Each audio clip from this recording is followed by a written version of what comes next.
Бұл форумның ерекшелігі біріншіден бұл ағарту министрлігі мен қорғаныс министрлігі бірігіп отырып, осы форумды өткізуге жаңағы мұрындық болып дейміз ғой, қазақша айтқанда, сол кісілер қолдап, жаңағы мынау келіп отырған генералдар, әскерлер, қорғаныс министрлігінің тәрбие жөніндегі департаментінің бізбен жақсы жұмыс істеп, бізді қолдап, осы шараға көмегін көп тигізді.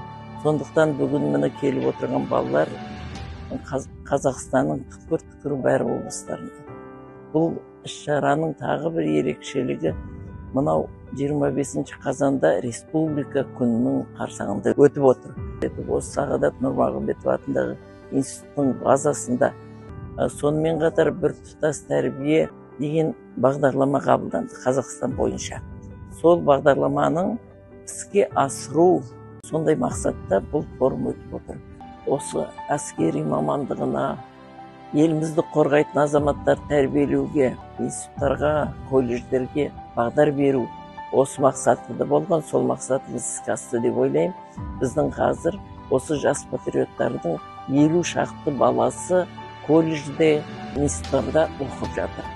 Осы балалардың көбісі сол әскери мамандық таңдаған балалар. Сондықтан қорғаныс министрлігіне ризашылығымызды білдіреміз.